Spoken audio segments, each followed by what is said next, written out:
I'm going to spend some time now, bring you an update on the property, and then Max is going to give you a brief update on what's been happening in kids and children's ministry. Just a reminder, why have we embarked on this project? You might be thinking it's been a while now we've been working on it. 60 years and little's been done to develop the place at all. It was purpose-built back then, which was great then, but times have changed, and so we have a once-in-a-generation opportunity to do something really substantial, to facilitate ministry to our community and create a really exciting ministry hub here.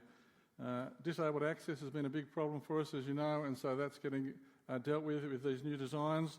That wrap around Can Robert looks wonderful. The new forecourt, terrific. We've tried for many years, I think, in previous versions to try to work out how do you connect to church to the hall, and so that's a big part of this. And really, we talked earlier about it being a legacy for future generations. We want to leave a beautiful church facility that's going to be serving Christians in this area for a long time to come. I mean, they made sacrifices to provide us with what we've had and enjoyed it for a long time, and now we have an opportunity to do the same, to enjoy in our present time, but also for future generations. And we've said all along that whilst it's a building project, it's really a faith project. That's what it's really all about. Do we have the faith to trust the Lord and go forward with this and know that He'll bless us as we step out in faith here. So that's why we're doing it, and it's been exciting so far. The journey so far has been this. In 23, we had a parish consultation on the design concepts, and that took most of the year, back and forth. Then in 2024, we had more parish consultation. We refined the general designs. We established a subcommittee, a property subcommittee. I'll talk about that in a minute. And then last year, we consulted with Mosman Council with a number of pre-DA meetings, our consultants' teams. We had to consult with the diocesan architectural panel as well to get their tick of approval. And then finally, we were able to lodge the DA at the end of last year. The property subcommittee, in case you're not aware, is this. David Cohen, well known to many of you, is our chairman. He's had a lot of involvement with building projects at the University of New South Wales, and he's been on lots of committees, so David's a very accomplished man. Stephen Petrie, you know, he's an architect, and he's there giving her counsel in that regard. Lauren Bryant helps out. She's been through a church project similar to this before. There's Richard Brown helping to keep the books balanced as best we can. Myself and Ian Met as a representative of Parish Council. So, where are we going from here? Here's the good news. We're getting there, folks. We're very close. But this year is going to be a big year for us. The DA was approved at the end of last year, very quickly. Praise the Lord for that. We're looking to appoint a new project manager to take the project on to completion. We've had Howie Bell Chambers for up to now, and he's stepping back, and they're looking to the Parish Council is looking to appoint a new project manager, and they're in consultation with the diocese about that. Once you get the DA approved now, the architect has to do the real detailed drawings to really dig down into it and have the really detailed drawings, which are then used by the quantity surveyor to estimate the costings. So they're ahead of us in the not-too-distant future. We're going to have to talk about fundraising. I'll talk about that in a minute, and whether we're going to have to establish a loan or not. But the goal is that by the second half of the year, we might have our ducks all lined up and we can go to tender. We need the diocesan approval to do that. And even when a final builder is approved, the diocese has to say, yes, that's fantastic, and we can go ahead. And that should be by the end of the year. And so the goal is that by 2027, this time next year, the redevelopment work will commence. So that's exciting. We're only 1 year away, but it's a big year for us. Why does it keep doing that?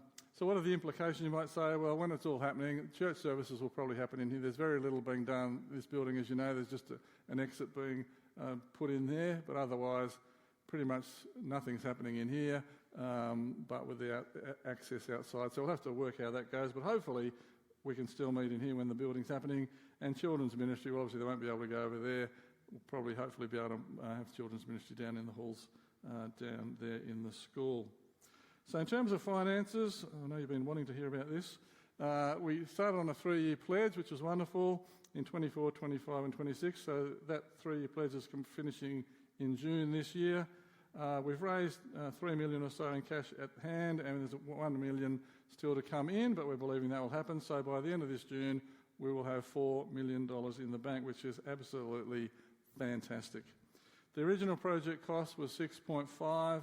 but as you know, the world we're living in, costs are going crazy, hard to know exactly. The quantity survey will help us in the end, but we're estimating it will probably cost somewhere between 7.5, even maybe towards $8 million. So that's the figure that Parish Council is working on having in mind. And so we are launching another 3-year pledge, and everyone got one of these cards today. And the idea is the financial years 26, 27, 27, 28, 28, 29, if you can think about what you could give during that time. Like I said, here's the numbers for us. We think maximum 8 million, 4 million in hand. Myself and David Cohen have already been in contact with the bank and a couple of financial people, and at the very least they think they can lend us 1.4 million, even as much as $2 million. Now, obviously we want to borrow as little as possible, but in going to tender, it's likely we will have a line of credit anyway, just in case there is any to cover any blowout in costs. Even if we think it might be only going to cost, say, 7 million, we'll probably make sure we've got a line of credit if we don't have the funds for up to 8 million.